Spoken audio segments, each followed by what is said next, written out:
Welcome to the Amanita Effect, a podcast where we get into in-depth conversations about all things Amanita, navigating our way through the mycelial network of personal stories, beliefs, concepts, and thoughts. James, owner of the Botanical Sage, and I have been working together in developing our friendship over the past couple years. I found a really strong ally and friend in him. His personal story is incredible. The journey he's been catapulted on is really exciting on all fronts.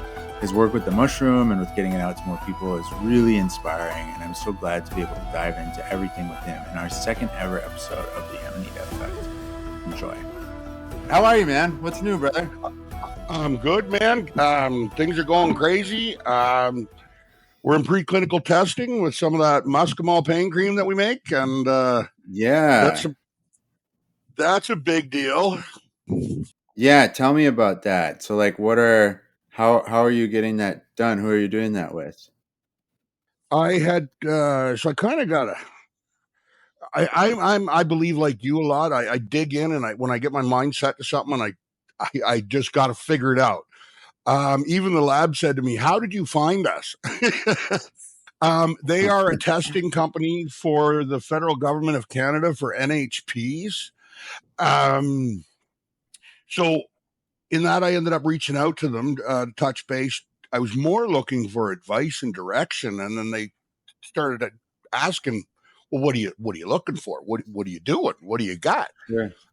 So I started talking to them because here in Canada, our NHPs are approved for muscaria. Right. So far, it's not for internal use per se, but it's not illegal to possess. Use it the way you want it for whatever tests you might see fit. Right. That opens a lot of doors. But with the topical, because it's topical, there was none of those restrictions that were in place. So originally, this opens up such a can of worms, Christian. I'd love to get into it. All right. So I guess I'm going to have to rewind, and I'll have to come back to your question here, telling you about the clinical testing. Sure. So you and I have known each other for some time now, and you've gotten to know me a bit and my story. And I guess my story, I'll go back so other people can hear it and understand what's going on. So I was originally a red seal steam fitter, red seal plumber, valve technician. I worked every industrial site in Canada, from power plants to battleships to oil fields. I had a 25-year career, and January 7th, 2020, I had a terrible accident at work where I broke my right arm backwards. And if you recall, that was right before COVID slammed us all. Mm-hmm. So with all the COVID restrictions, they shut down all the hospitals, the doctor's offices, everything. That's another story on itself. But so I ended up not getting any treatment from January 7th, 2020 till November 2020. So I had to live with crushed ulnar nerve, and most folks will think of that as their funny bone. And not too funny, I would imagine. Definitely not too funny, and it's still not funny. So what ended up happening is a disease called complex regional pain syndrome set into my body. Typically, it happens from an injury that is not properly healed or taken care of. In other words, me taking 10 months to get treatment from a doctor or anything else. It's a case where your brain is in the fight or flight mode because you're injured. And we all know when we're injured, your first thing is you panic and you want to get safe. That's our first thing. Sure. But when your body lives in that for too long, were you saying something there, Christian? No, I said sure. Yeah. Yep. And when it lives in it too long, it forgets how to turn it off. So I had an operation, 21 staples, relocated the funny bone and the ulnar nerve. Mine now runs through here, whereas yours runs back here. Or all the other folks out there. That in itself, all the lateral nerves were cut in order to move it, causing chronic nerve pain in my body. It was terrible. Many nights up dry heaving, and I started looking, and I don't like taking things that cause me to feel worse or cause other issues. So I had been raised all my life in the woods, foraging. I knew the benefits of mushrooms. I knew the benefits of natural herbs. So I was seeking.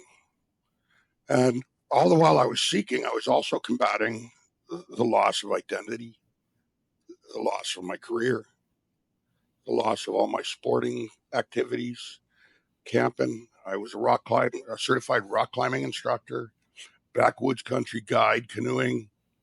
All of it was gone. And I was left, I'm going to say, in a puddle of pain. And I lost my identity and who I was. So I kind of thought to myself, well, okay, dude, it's either roll over and die or pick yourself up and keep going. And that was a very crucial moment. And I'm sure a lot of people can relate with that exact moment in that. Because part of me, I wanted to die. Sorry about that. That's okay. We can edit that out. No worries. Part of me wanted to die in that moment. So I sought help for my head and slowly started to climb out of my misery. In the process, I was trying to think, okay, well, what are you going to do with your life? You can't do your job anymore. You can't do the sports. Your retirement's gone. I was planning on being a backcountry rock climbing guide in my retirement. Well, that was gone.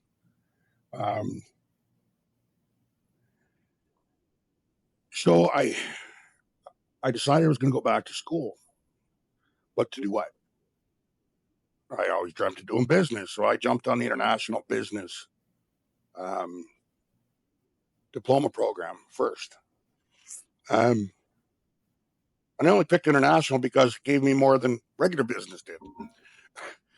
Still unsure of my path forward. I graduated that, started looking into it, found out I was not career ready from just a diploma program. I enrolled into my Bachelor of Business Management for my degree. More looking towards going the entrepreneurial angle. And as I advanced through that program, leaning heavily on the entrepreneurial side of things, and I minored in politics. I know it seems like a strange blend, but it's all paying generously now. I ended up year 3. Yeah, year 3. By that point, I had received a lot of help from my psychologist and re-identifying myself, becoming the new version, or let's not even say the new version. Let's say what was the authentic version of whom I really was, instead of this grocery list that the world makes us try to achieve. Get a career, buy a house, buy this fancy car, have kids. Yeah, it really was superficial in the long run of it all. And I ended up saying, when was my happiest? And I remembered my Nan. When she'd take me for a walk and she'd find 4-leaf clovers and she would point out this plant or that plant. And I thought, geez, I was really happy then. All right. So I started doing my homework and I found, let me back up there. She always said I was going to be a sage someday. Look at you now. So I love the woods. I grew up roaming 8, 10, 12 clicks back in the bush by myself, my fishing rod, my buddy burner. I'd cook fish on the side of the river and I'd pick mushrooms. And that's when I was my happiest. So I did my homework and I looked into it and I found out that the NHPs, as much as they're trying to be silenced, trying to be stopped, realized that was my path forward and my happiness, my identity, and to help myself. A mutual friend of ours, Amanita, I reached out to her and I started talking with her, and her courses helped me a lot. And I realized, wow, okay, how do I get this? what can I do with it? So I let's do the Alice in Wonderland. I went down the rabbit hole, and I didn't just go down the rabbit hole. I went down several inside of one another.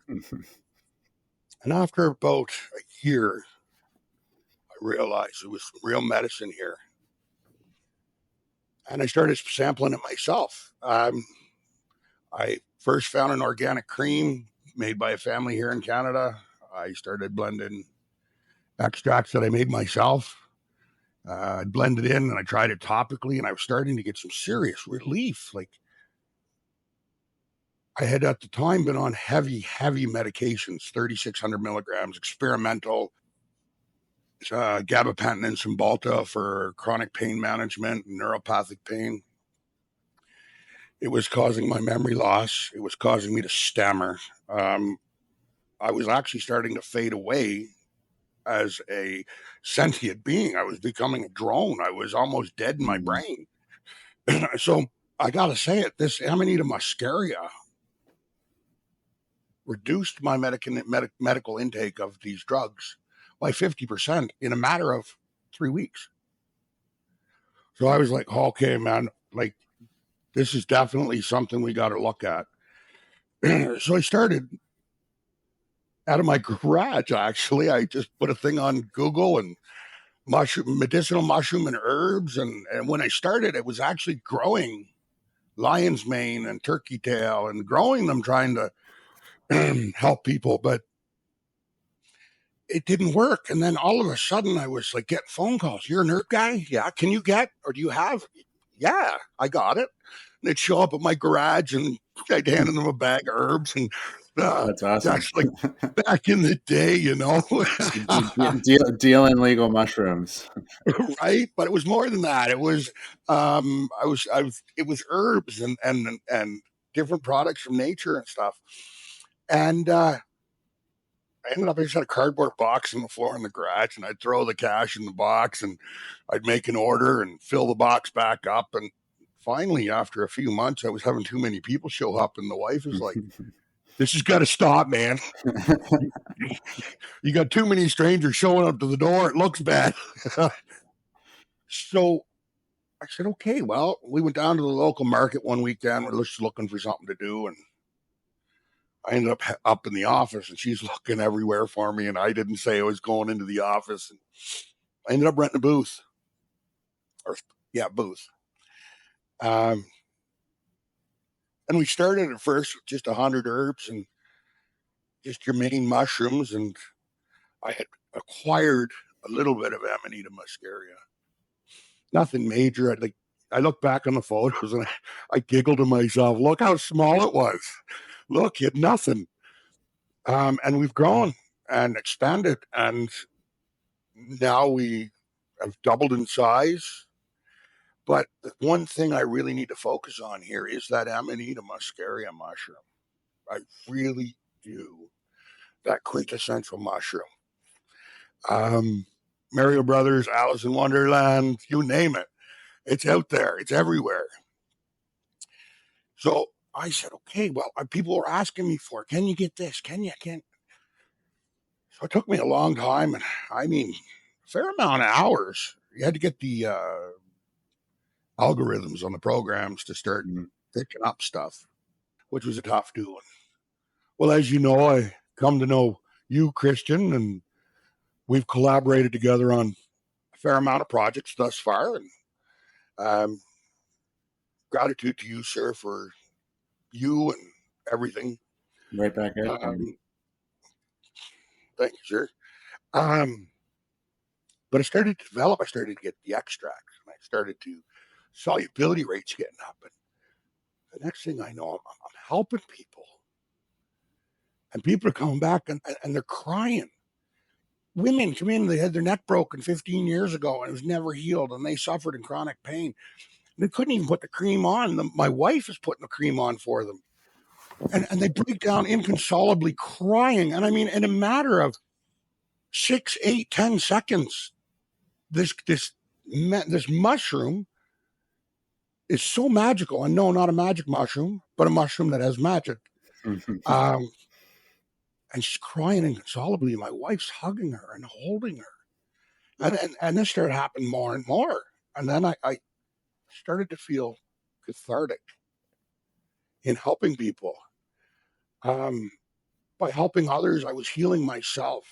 And that is something that's really changed who I have become and what I am. And gratitude every day to the universe that I'm on the list to wake up and I get to spend more time with my loved ones and my family, and I get to help people that are suffering. That really is something that is big. And through the growing of this company and reaching out, I've met a lot of people, a lot of really great people, a lot of people with some great stories. They're not my stories to tell, but back to the question. So, How well, did I? before we get into all that, let's dig into some of this a little bit more. I'm really All right. curious about. I'm curious about. I think most people, maybe not. Well, yeah, pretty much everybody that comes to this mushroom. First off, there's some sort of impetus that brings them here, right? Like some sort of large trauma, whether it's more recent or childhood, and maybe it's not even that obvious of a trauma, but I think generally, like everybody that comes to this is looking for some sort of healing in some way or another.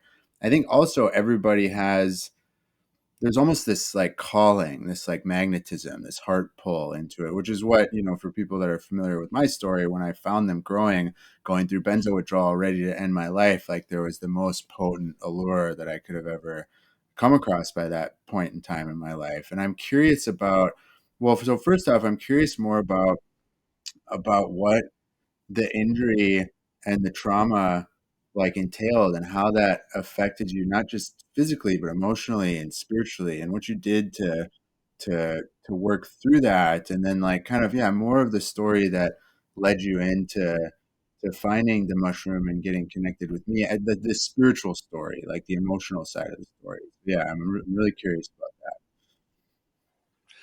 Yeah. Well, that mushroom, man.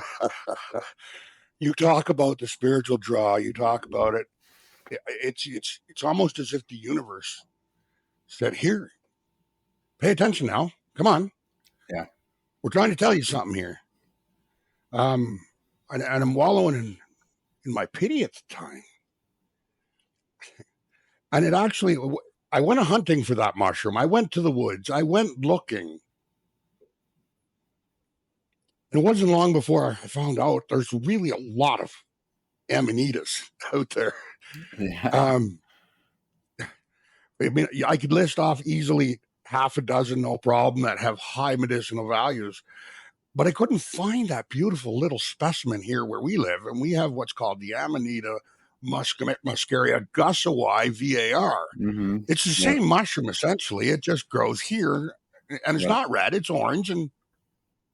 But it led me down a road of learning about Amanita pantherina, Amanita regalis, Amanita pantherinoides.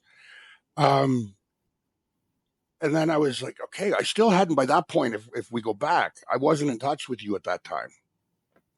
I was, I don't know what was drawing me to it. I can't explain it. It was like this innate force that I had this hunger. I had to learn about mushrooms. And I still hear on my wall, you'll laugh,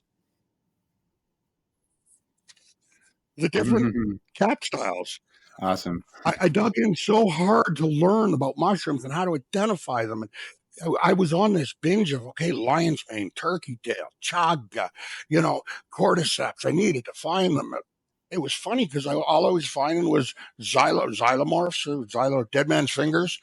Sure. Um, and I was finding all kinds of mushrooms that were not what I needed. And I think when I found the first gosawai, I literally fell to my knees in awe of its actual beauty and nature. It was Oh, they're this awe incredible in inspiring nature. moment. Yeah. Oh, man. It was like I was on my knees and I was like, the angels were singing, or, that, whoa. Yeah. And it was just this perfect moment. I couldn't wait to get home. I didn't want to pick it, but I didn't want to leave it. Mm. Um, And at that point, I had been dealing with, I can't think of her name right now. Help me out, Christian. The Amanita.org. With Dreamer? Dream? Dreamer, yes. Yeah. Yeah. Yep. Uh, I had been watching her stuff, so I knew what I was doing. Or, well, I can't say I knew what I was doing, but I knew enough to get myself perhaps in trouble if I wasn't cautious, shall I Sure. say. Yeah. But really, now I know in the dosage, I had found one mushroom, man. There was no baseline. There was nothing. It Mhm. was, I took that cap and I swear I held it in my hands like this gem of beauty. And I took it home and I didn't know what to do with it. I didn't know whether to dry it out and smoke it. I didn't know whether to dry it out and do a partial decarb, to do a full decarb. I didn't know what to do. Um, so I tried it out, but this whole time I'm dealing with this beautiful specimen. Like I didn't even want to ruin it when I tried that first cap. It was like I wanted to save it and put it on the wall because the energy off it, it's like it spoke to me. It's like I could Mhm. hear it singing, its voice. I finally decided that, well, if the universe has brought me to this beautiful one, then the universe, and it was a dinner plate. I have photos of it. I Yeah. don't think I'll ever delete the photos. Um, so I dried it out my um, in my oven, turned it down as low as it'd go, 100 degrees, the door open, and tried that sucker out. As soon as it wasn't even cracker crisp. It was still a little bit moist. I knew it had done a partial decarbonation. Okay. And this time I didn't even know about the lemon juice. So I got it in the water. I broke it, put it in the water, and I'm simmering it. And I get it down about 20 minutes, and I'm straining it off, and I end up to make this juice. And my first time, I took a quarter of a teaspoon, and I just drank it. Well, holy! I'm like, no way. Like there's just no way. There's just no. Okay, this is psychosomatic. I'm completely lost my mind. But no, I drank that not all at once. There is different ceremonies for things like that, but we're not here for that right at the moment. Um, so I ended up talking to a friend of mine because that was working, and I was like, okay, wow. So my friend's a mycologist and really close buddy of mine. I've learned lots from him, Cody. He started teaching me how to make powdered extracts, how to dry after you do the decarb in the water and you evaporate it and whatnot and get her down to what you need. So, okay, I need more. Well, Cody lives up northern Ontario here, and he's got all kinds. My heavens, it was like a playground of beauty. I don't even know what else to call it. They were everywhere. There was pantherinas. There was muscaria. There was just well, the gossawi, not the classic red and white, but Sure. gossawi still beautiful. Yeah. And the pantherina caps. Well, I mean, those are spectacularly beautiful as well. I still remember the first one I found with a closed cap. It was a big fatty, like a bigger than a golf ball, but it was all perfectly white dotted. And I was just, anyway, I'm running around like this kid in a candy store, and I'm realizing I'm getting scratched. I got tree branches cutting me. I'm like this silly kid.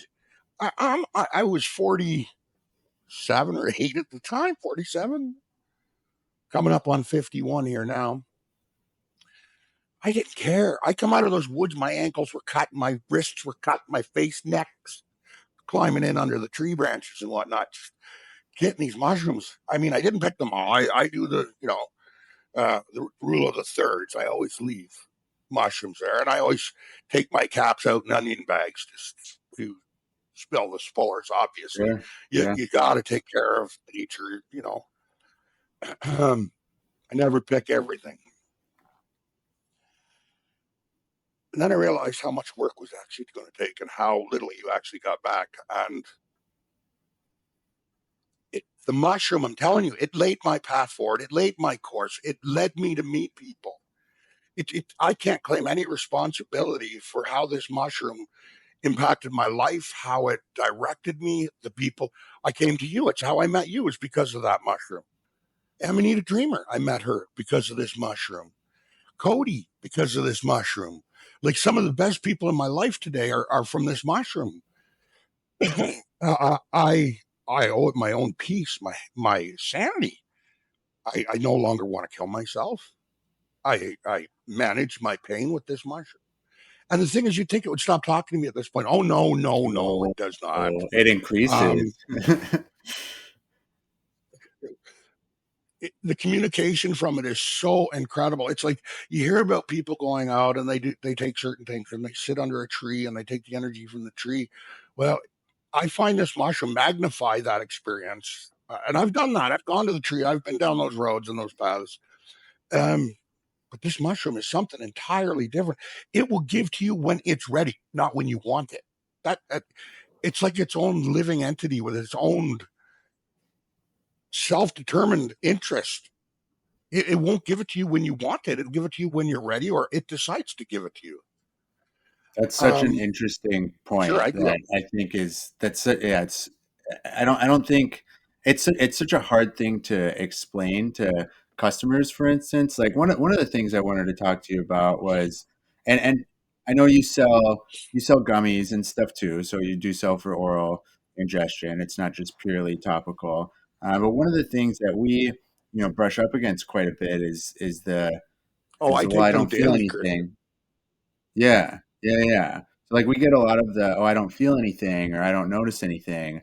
And it truly is. It just like you said, like if you're not ready, the mushroom's not going to open its doors to you. And how do you tell somebody that? It's a tricky thing that we have to navigate. And I'm curious, like how do you work with people on that? Because you don't want to upset somebody. You don't want to, it's not necessarily, well, you're not you're not healed enough, like you can't say that, or you're not ready to for the healing quite enough, like, and that's not quite it either. Like there's a lot of nuances to it. So what's your take on that, and how do you convey that message to the customer?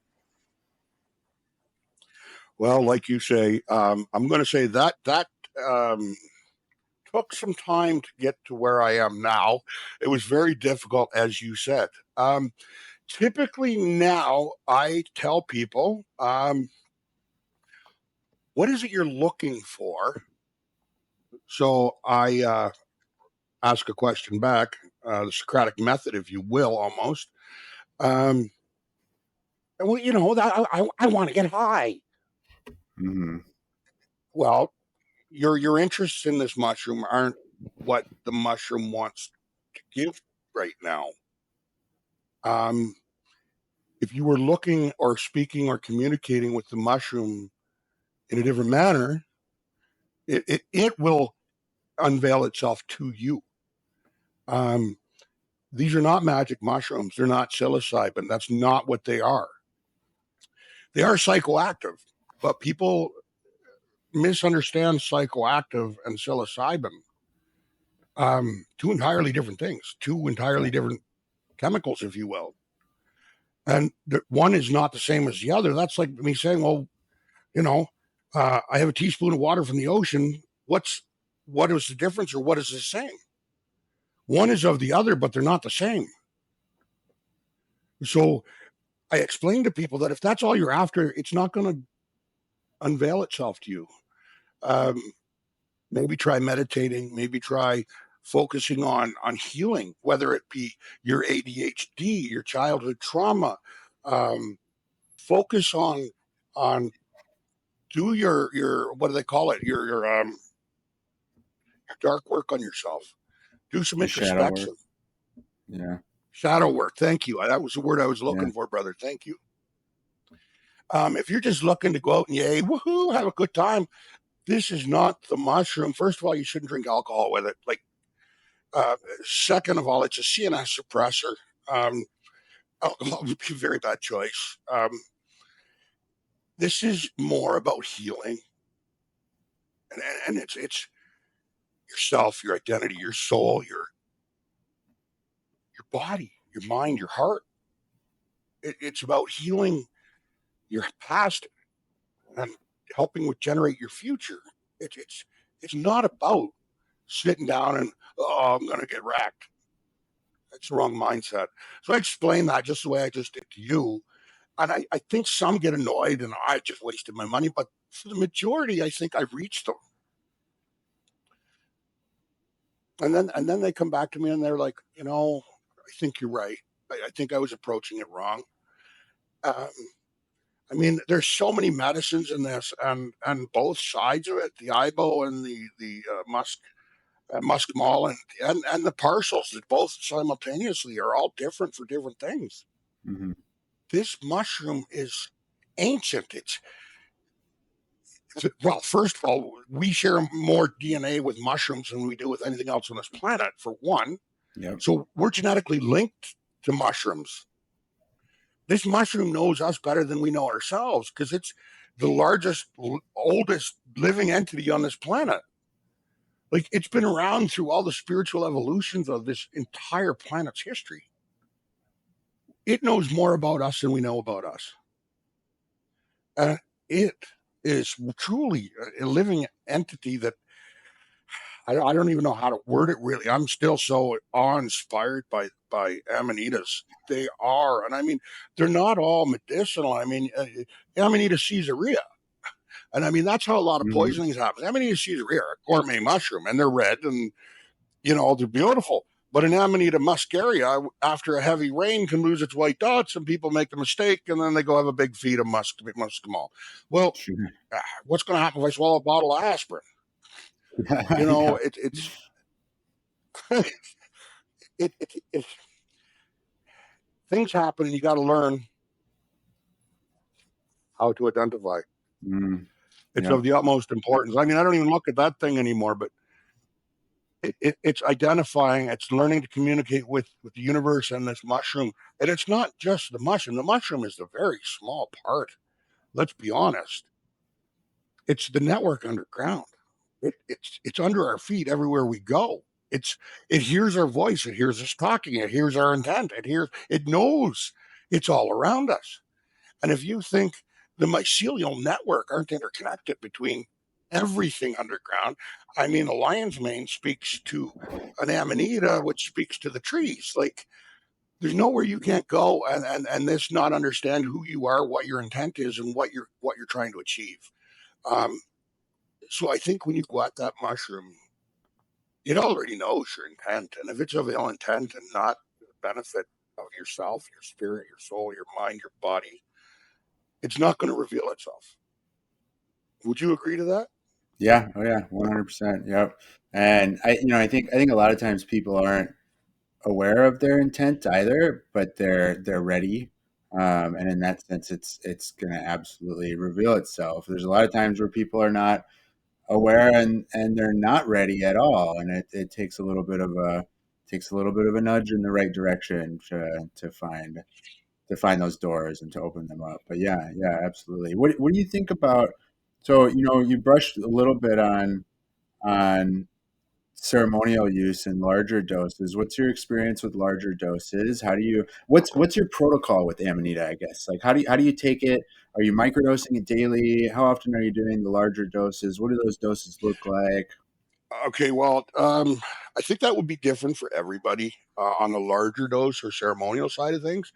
I personally, due to my own pain, I take either, well, I take capsules some days, 500 milligrams, and even on that, I got to tell you, my mother has a MS, and I was on the phone with her just before I was talking to you today here.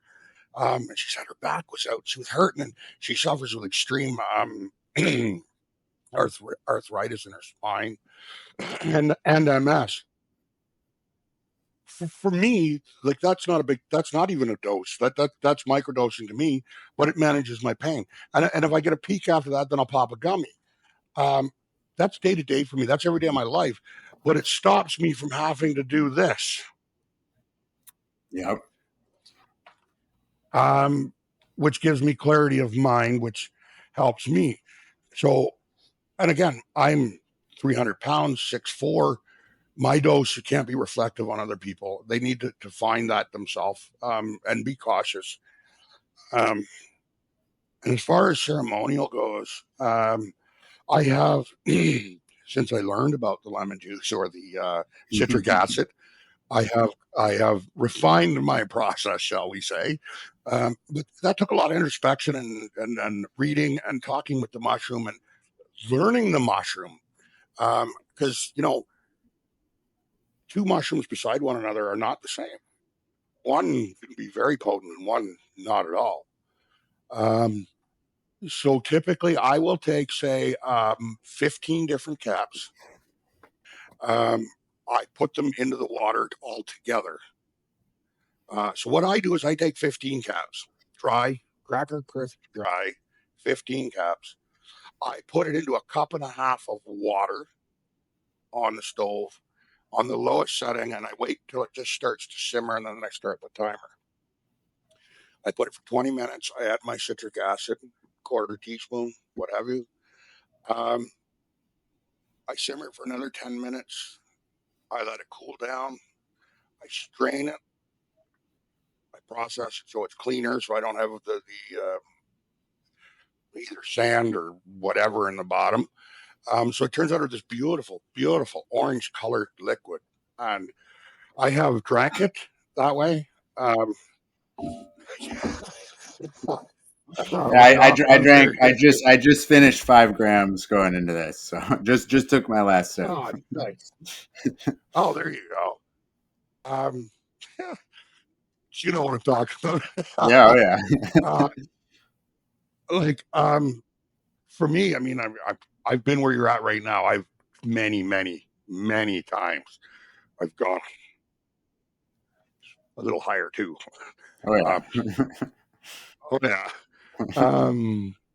Not recommended for noobs or people that don't know what they're doing. Of course. I highly do not recommend that. I find it, for me,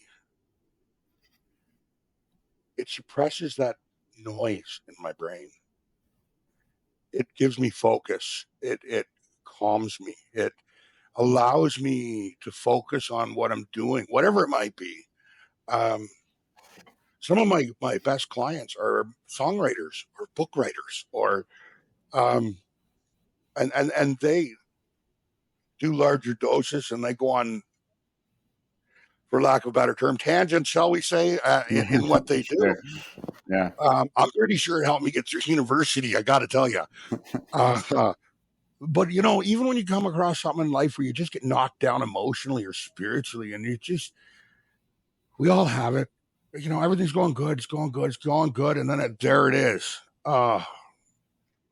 Something goes wrong, and it affects you, and it brings you down. Well, I used to say I'm depressed. I don't say that anymore. I say depression is upon me. I'm being oppressed by it. You don't need to make it a part of who you are. It's something that you're possessing in that moment and experiencing. And beautiful Amanitas taught me how to separate that. The emotions we feel is not what we are, who we are. It teaches you to identify this, and then when you identify that and you learn to process things differently. And when you're processing these things, like mine, it's pain, or it's because of depression, or because of my pain, I go into insomnia states, which beautiful Amanita helps me sleep. It promotes restorative sleep.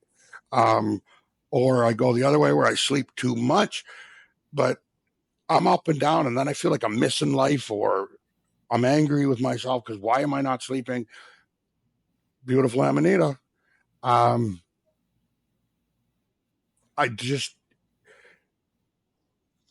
It is and has transformed my life to the point of literally, I walk around and I say gratitude. I say gratitude. You see how I speak with you, Christian. I mean, we speak on the phone all the time, or via text or email. Like, if you were to ask somebody 3 years ago, that's not me. It never was. I have taken, the record is 12 gummies. Fantastic. Yeah. In conjunction with the Blue Lotus. Yeah, it's I wish I did. I wish I could just take it the once and it would just stay with me. But Sure. uh, once you have the baseline, though, I feel it's pretty common and pretty chill. It's beautiful. Um, Ceremony and people say, "Oh, ceremony. So what? You got this big elaborate campfire and a teepee, and you're doing this." Ceremony doesn't need to be that. Ceremony is maybe go to the woods barefoot and sit down beside a creek by yourself. You have your cup full. You close your eyes and you listen to the gurgling of a brook, the wind in the trees, the chirps of the birds, the squirrels running. You start to process things in your mind. You start to focus on your inner self. And even like if you speak ill of yourself, you're hurting yourself because yourself doesn't know anything different than what you tell it. You can have that ceremony with yourself, your oneness, and heal those things and realize the damage you're doing to yourself. It's not about ego or arrogance. It's far opposite. It's about humility and peace. It's about centeredness. It's about caring. The I run out of words by times with this mushroom. Uh, I'm awe inspired by it. It surrounds me. It's everywhere. I mean, I have a carpet over there with it on it. We have the carpet in the kitchen. It just starts to work its way into your life. Like it's just crazy. That's a good segue. Why do you think it's everywhere? And this is something that I've grappled with this entire time. Like why is it? And of course it's beautiful, like it's mystical, but aside from just the appearance, like, and obviously it's beautiful and mystical, and there's like it tugs on. So, and I guess I'm answering the question while I'm going. Like we know why it's everywhere, but if you want to expand on that at all, like the idea that it's everywhere, like every child, if you ask a kid, even if they've never seen a picture of an amanita, if you ask a kid to draw a mushroom, they're going to draw the Amanita muscaria. Like why is that? Wow.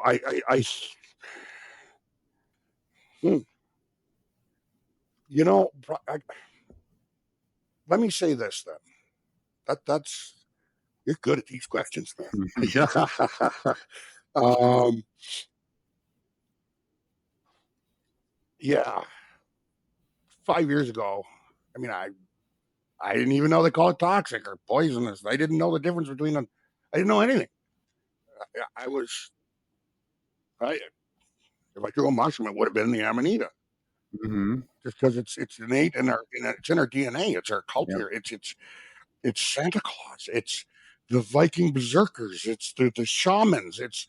It's ingrained in us from a child that is the mushroom. So, is there a hierarchy in the mushroom world in the mycelial network? Is there? Is the Amanita the top? Is it? I mean, us humans come in every color. Why can't the top of the mushroom change? Yeah. Um, right? But I find that even just to lay eyes on the mushroom, it brings peace. It's like, okay, everything's going to be okay. Um, you're walking through Home Hardware or a hardware store, Home Depot, and you're going through the garden section, a welcome sign. It's got three amanitas, and you're having a bad day. You see it, it makes you smile. For sure. Yeah, absolutely. you know, as to why, I guess it's like when you buy a car, you think wow, I never see that around. I go have something different. You buy it, and the next thing you know, they're everywhere. Once the mushroom called me, and I truly believe it's like a calling. Yeah. I've been called to do what I do. Um, I don't know why. I don't ask that. Maybe that's my next ceremony. Why did you call me? Um, I think you there's said it no end of earlier, ceremony. and you said in helping heal others, you're healing yourself. Like that was something that I wanted to touch on. I was going to segue it in the end to that, but this is a good time for that because I think that's it, man. I think that's why the mushroom called you. I think you have, you're on your mission here to help heal the world and raise the consciousness of humankind, help individuals heal, which heals the collective. And in doing that, you're healing yourself. And you heard the calling. I think I think you wrote it. I think you wrote this into your blueprint before coming here. You heard the calling. Like, um, yeah, we're on a really, me personally, like, and particularly anybody that works with this mushroom with other people, like, I feel like it's one of the most sacred things one can do. If this is truly the king, right? If this is truly the one, then we're purveyors of the one in a sense. Like we're the people spearheading the mass healing of humanity, and that's something to first grapple with, because like what a fucking mission, excuse my language, but then also to be extremely extremely proud of and humbled by, and lots and lots and lots of gratitude for, because yeah, I think, I see what you're doing and how you're getting the mushroom out, and you are changing people's lives, and throughout that process you're changing your own line and your life, and you're receptive to that change, and you're receptive to that change, and that's why the mushroom chose you. And I think anybody on this healing journey, like, I mean, I don't know, I just anybody that's working with this mushroom on a scale with other people, like, they have to be receptive to that internal healing that it's producing, because, and particularly with this, like, we can't help others without helping ourselves, and the amount of healing that we have internally is the amount of healing that we're able to help bring, to facilitate, or help another come to on their own.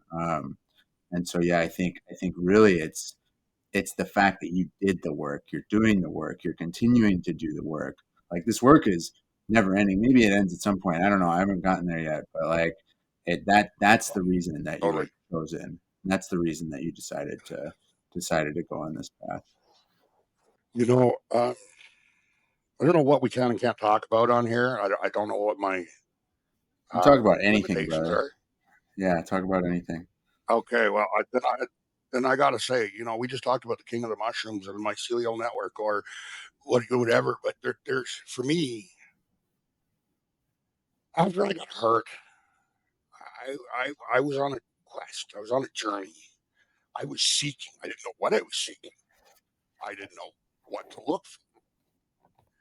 And I've always been a country boy and backwoods guy. I know people, and I started with God dosing magic mushrooms, right? 15, 20 grams. Nice. But I was seeking. I was going.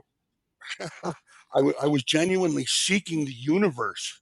I wasn't looking for a party. I do this by myself, um, in the quiet of my own space. And I'd be asking questions. I'd ask questions. I'd ask questions. And it was like, okay, well, and now it's ayahuasca. And then I went to the next thing, and I was like, I was catching glimpses. I was seeing, for the lack of a better term, the source, the orb, the whatever, the light. I don't know. I don't care. It's not for me to figure that out. But I was seeing it. And I ended up coming across a very wise old hippie friend of mine. And I was telling him I'm on this quest, and I've spoken to elders. I've talked to tribal elders. I have, there's lots of things out there if you want to seek the knowledge of the ancients. Um, what is it? The library they talk about? Anyway, I can't think of the name of the The library, but the Akashic records, is that what you're looking at? Yes, sir. Yeah. Yes, Yeah. sir. The Akashic records. I ended up getting some really, really, really, really good DMT. Lovely. One of my favorites. It's like Oh Amanita my and god! DMT for me. Like, yeah. Right?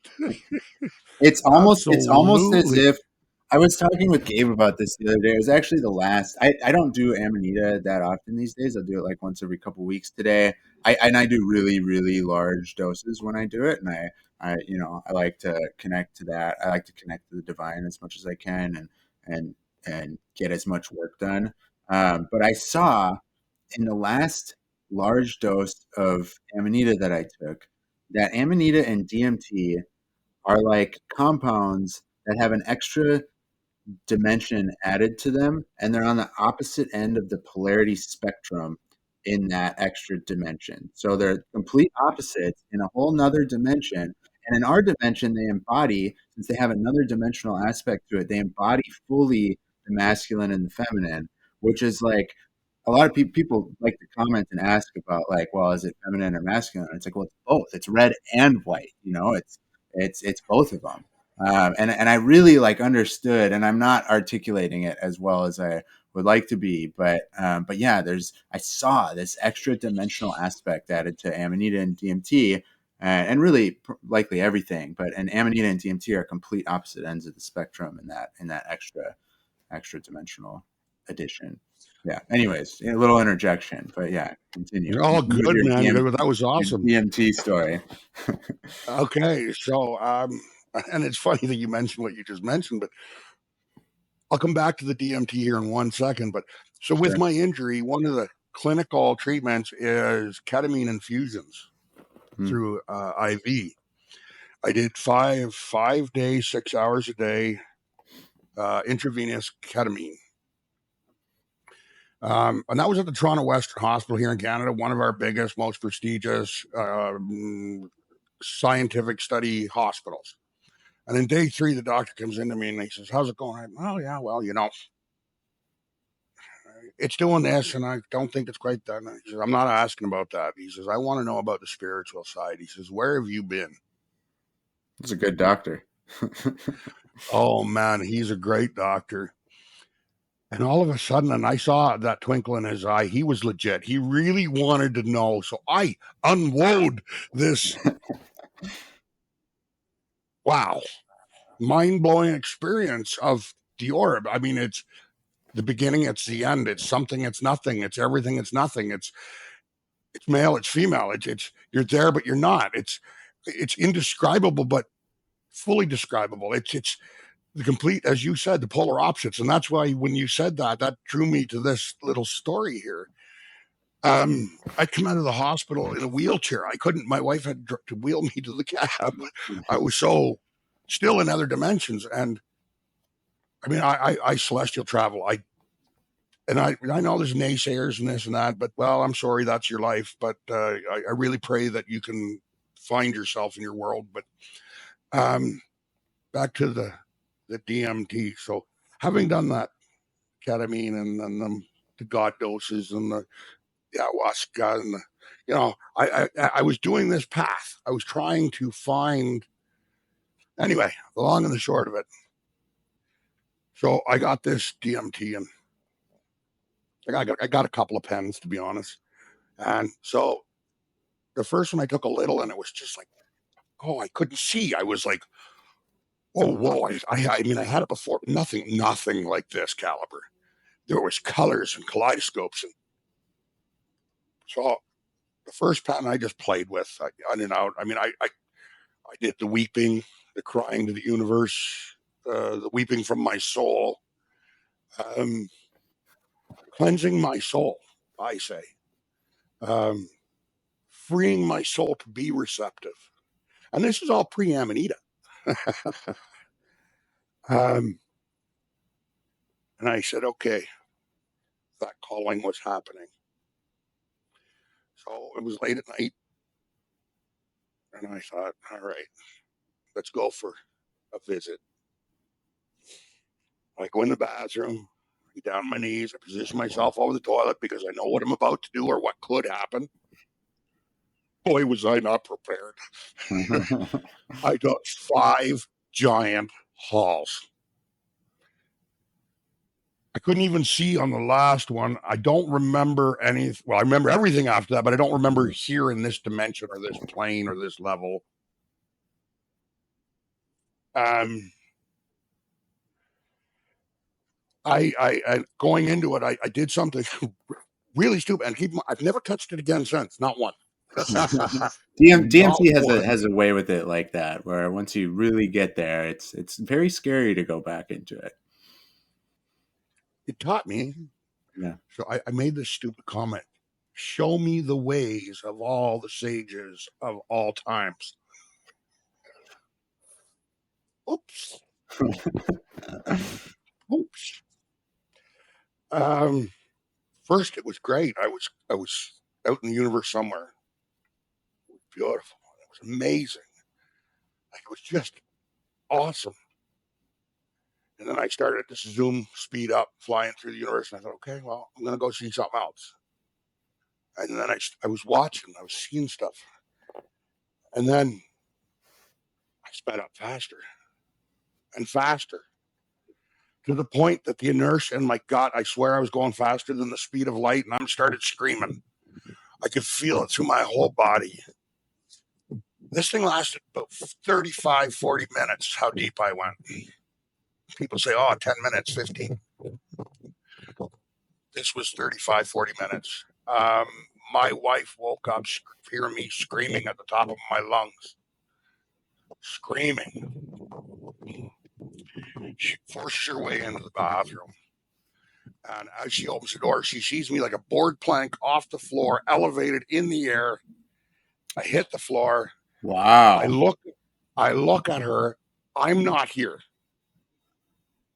Just complete blackness. And I'm looking at her and I'm screaming.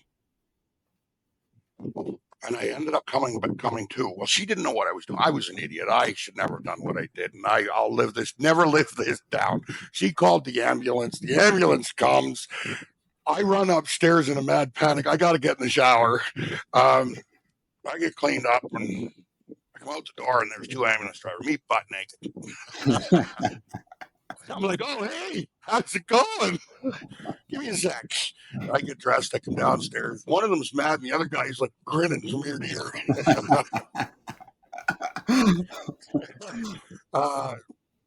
So they're like, what were you on? I'm like, nothing. So finally I spit it out, realizing, like they can't report me, they can't anything, and just make sure I'm okay and all that. And the one guy's really angry at me, and the other guy's he's like, you mean like on Joe Rogan? And I'm like, yeah, like on Joe Rogan. Anyway, I slept on the couch that night.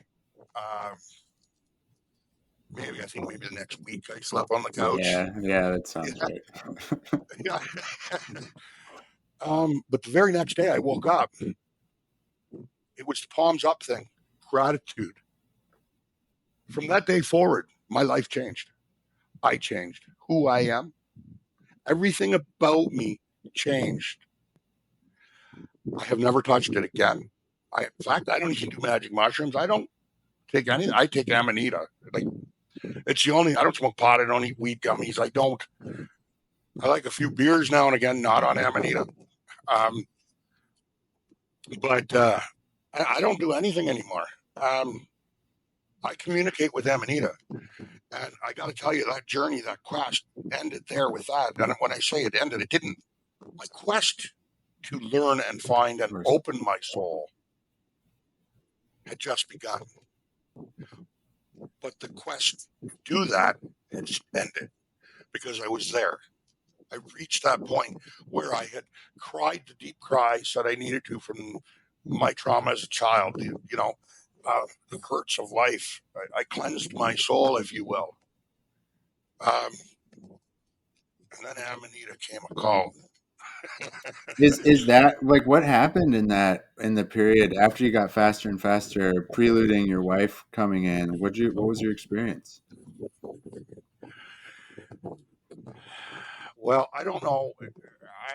I've always been a closet geek. Have you ever studied the different parallels? Not the different dimensions. What happens in the curvature of light or a planet as you travel past it? What you would see, the vision, the curvature. I'm sure you've delved into that kind of reading and studying. Yep. And I've done a lot of that. It got so fast. And I'm telling you, when I say fast, man, I've never experienced anything on Earth like this. I've bungee jumped. I've done all kinds of crazy stuff. I have taken rippers, 100-foot rippers on the side of cliffs. Nothing like this. Nothing compares.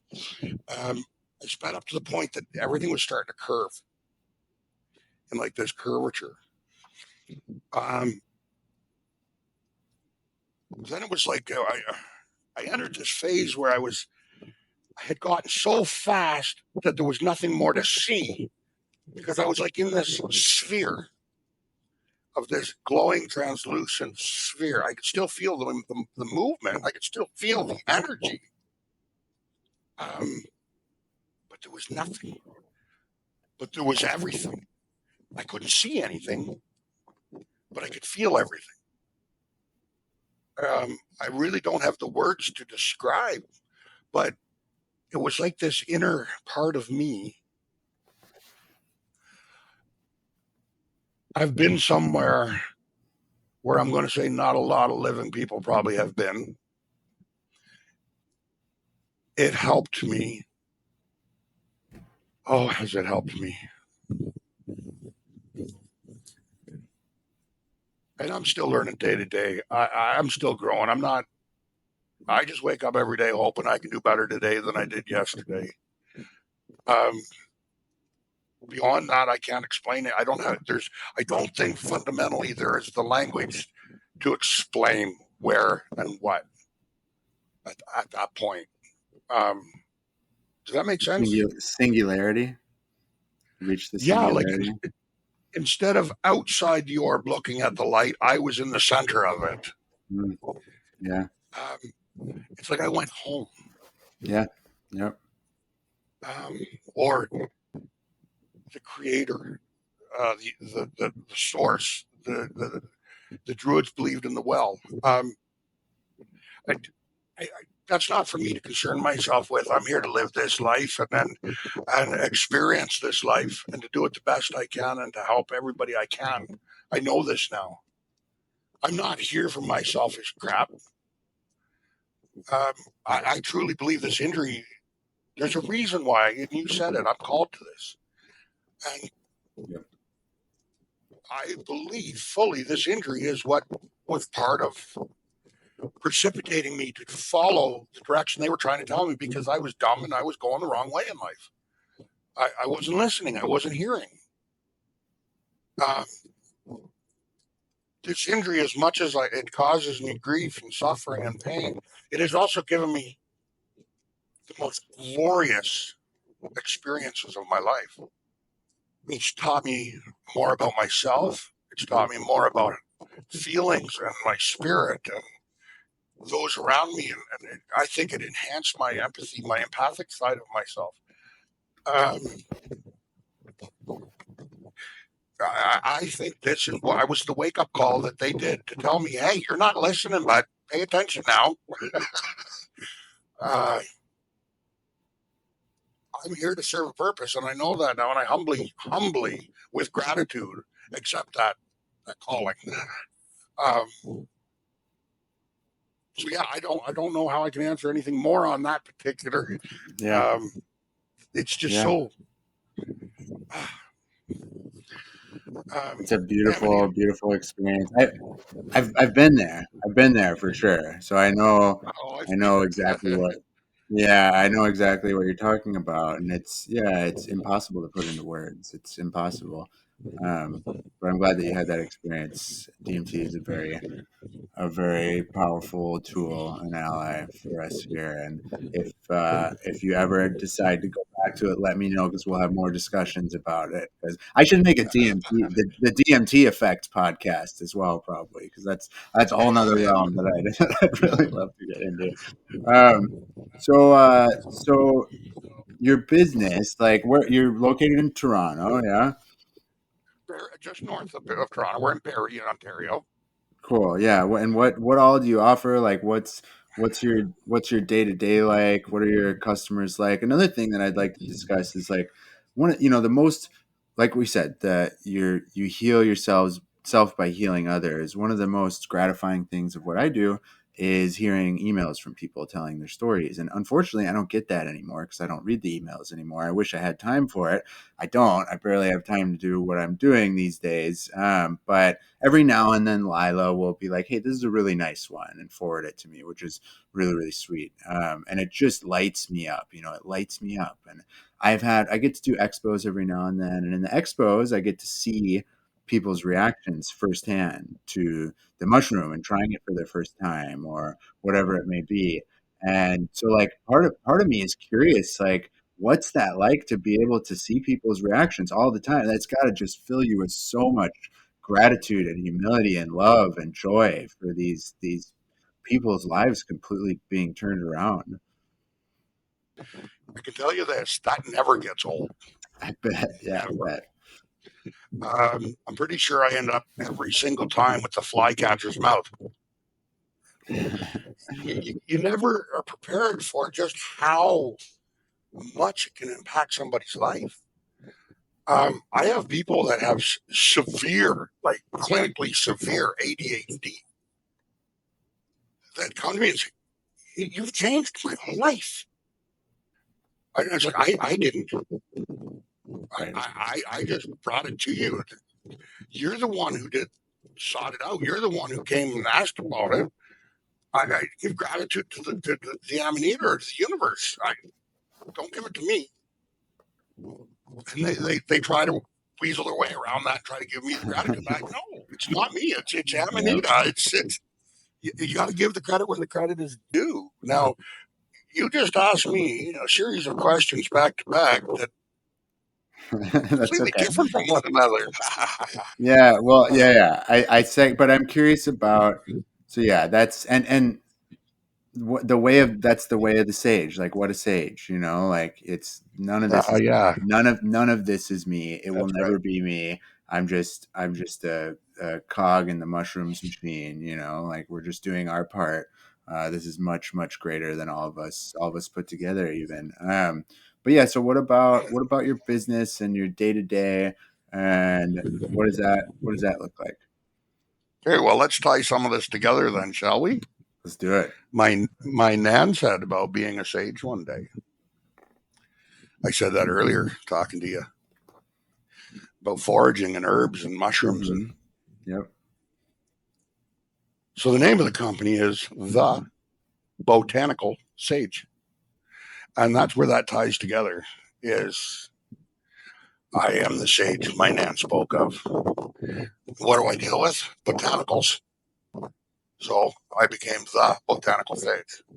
Now, I'll do the little bit of the old elevator pitch crap. I hate doing it. I regurgitate it so much now. Sure. Yeah.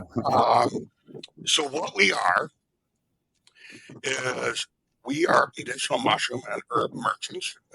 We import effective medicinal remedies from all over the world. Currently, 8 countries. So that diverse peoples of our country can shop at our apothecary like you did in their home country. Yeah, there's the elevator pitch, but it's Yeah. true. Yeah. I love it. And yes, I source a lot of stuff from you. You know that, Christian. Credit where credit's due.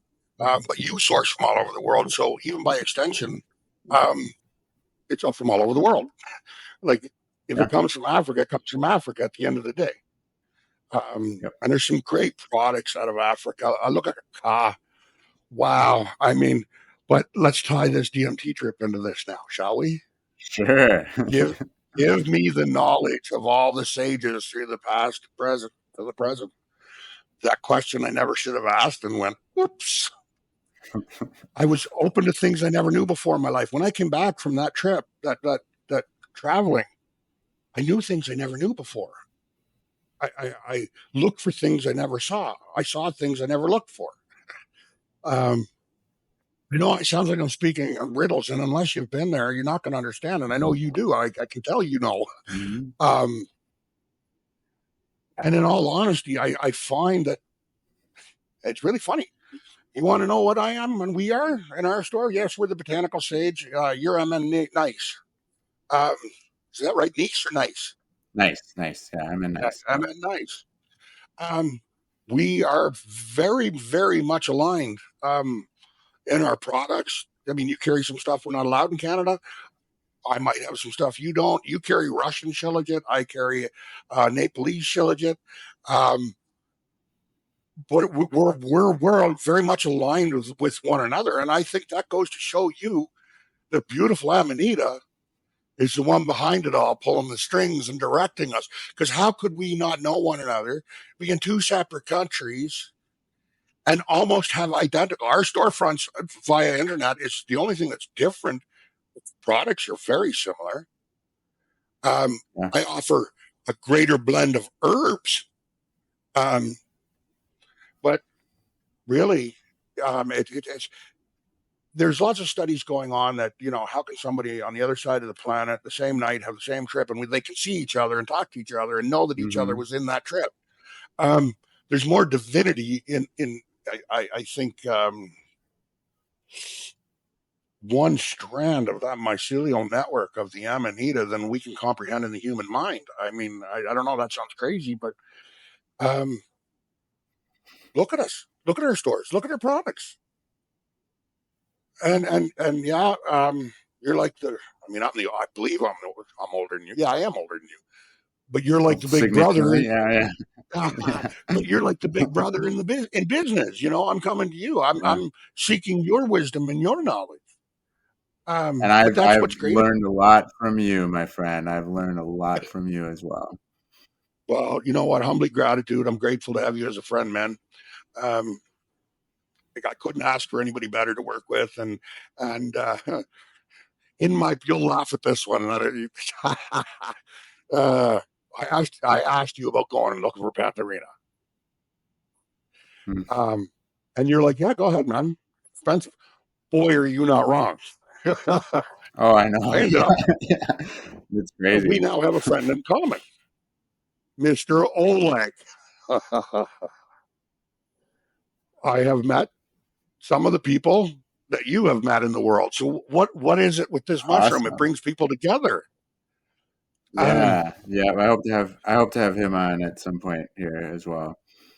Oleg's great people. It's out of my league and out of my range right now. Like, no, my loyalty's to you anyway. You know that. But I was Yeah, seeking yeah, Pantherina. Um, so out of my league. Uh, but yeah, no, Pantherina is expensive, man. It yep. was the last check I did was like 1,100 a pound or something. No, that was a kg, 1,100 a kilo, Yeah, I American. can. I mean, I can find it cheaper, but it just doesn't make sense, like economically, for me to. I'd have to buy 20 kilos. I'd have to drop, 15 grand, and then people. So little amount of people want to buy it at that level. It just doesn't make sense. Yeah, It's too expensive. It's not worth it. Um, but so yeah, I'm back to here. So yeah, about our products in our store. I like to. So our target audience is the baby boomers. There's only 65 million of them here in North America alone. Worldwide, there's 6 billion people that are using natural health products daily. wow. And if you look at the percentile of the people on the planet that are over the age of 50, and you think that, I don't have those numbers in front of me. I think it was, I don't want to spit out a wrong number, but a large, substantial portion of those baby boomers in North America alone suffer with chronic pain, whether it be neuropathy, fibromyalgia, uh, MS, CRPS. Um, these are all chronic pains, and in a lot of cases with terrible injuries, arthritis sets in, um, or frozen limbs, frozen shoulder, frozen, which is excruciating and painful in and of itself. We specialize in pain, with the Amanita and ADHD. Um, it's funny, my main focal point originally was the herbs. Now it's the Amanita. Now it's the Amanita. Hmm. Um, I want it in all forms. I want it every way I can. Um, we have created a topical arthritic blend. It breaks down the crystals causing arthritis. So when you're breaking down the crystals and you're taking care of the nerve pain because of the muscimol, it and that's one we have in preclinical testing right now. They're very excited. The active ingredient is cholesterol. Uh, it breaks down the crystals, like I said. So to help people and give people mobility to be able to move, um, and you can combat that internally with the gummies and the topical. So you're doing simultaneously. It's going right to the GABA receptors. You're really hitting it instead of the way our modern world today. They want to go to the opiate receptor for everything. Yep. Man, we're so full of receptors in our bodies. Like Amanita naturally goes to the GABA, and that's where your pain. That's where your body recognizes that there's pain in the first place. So if you go to the opiate receptor, you're just dulling your mind to it. You're not actually killing the pain, and then you end up with addicts, and then you're back to Amanita. Amanita is an anti-addictive, so why not start with Amanita in the first place? So that's I think the only thing. But I mean, we're not that different than you on that. You have your own line of products that you work with Muscamal, and I carry your products and glad to do so. Speaking of which, I need to place an order here, bro. We can do that, absolutely. And speaking of which, too, I want to try your pain cream, and if it's maybe it's something that we could start carrying as well. So, Yeah, we should do a little swap trade for some cream. nice. I can do that, man. That I think that would be great. And then Amanita Dreamer with her eyeball rub there, man. That stuff works pretty good too. If you've tried Yeah, that or not, I don't know. I don't think I Um, have tried that. No. it works better than Tiger Balm, and there's no stink to it. Yeah, nice. That's good. Like it's funny. I when I first started, and I saw you and I saw her, and I was like, oh wow, look at the. I just someday I'll be up with them, and here I am. It's such an honor to be here and You were here be the whole part. time. The whole time, my friend. I just didn't know I was, brother. Yeah, yeah. We just needed to catch up in the physical. So we'll finish where we started, which is exactly how I like to write my music. I don't do like, verse chord, blah blah blah. I don't know, I always go on these weird long tangents that then loop around somehow back to right where we started. So research. You and I both. Yeah. So you're doing some research, man. Yeah, yeah. Um, back when you're talking about when I found you and I found Amanita Dreamer. No, research. You're starting the clinical trials and stuff. Oh yeah, yeah, yeah, yeah. Actually, I have the whole breakdown here. I'd have to pull it up, but it's kind of neat actually. This organization, because well, I don't want to do on animal testing, so Right. it became just my personal views. It made it even more difficult for me. So I found this organization. They work on zebrafish embryos under 5 days old. So Hmm. why I ended up partnering with them, and this is really neat. I can send some information to you later or email you. So the Please. embryos form all the nervous system, all the receptors, the musculoskeletal. Um, it's outer tissue, but it doesn't form the brain or the spark of life till after day 5. It shares 86% of all our receptors, musculoskeletal structures, and how it responds to the same chemicals as us. And it's something like Wow. 65% of the receptor, or 65% of the nervous system is, oh no, 65% is affected by the same diseases as we are. Wow. But this body, this tissue is not cognitive up until after 5 days, and they destroy all studies at day 4 just to make sure, because there's always outliers in everything we do in this life. Sure.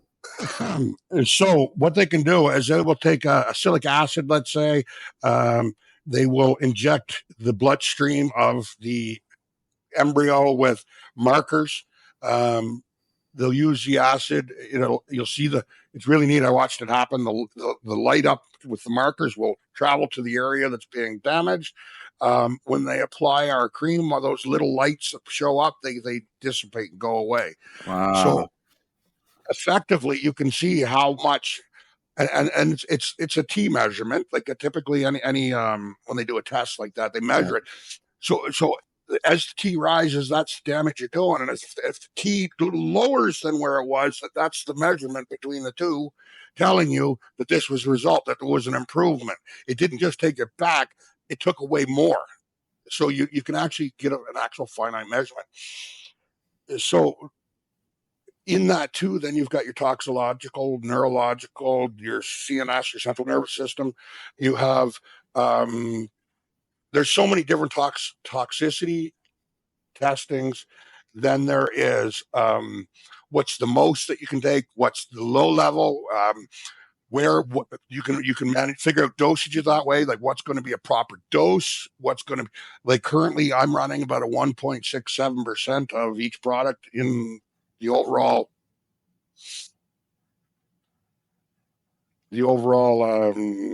blend, with the organics. The organics constituting a lot more than that. But once you have those amounts established, and you know how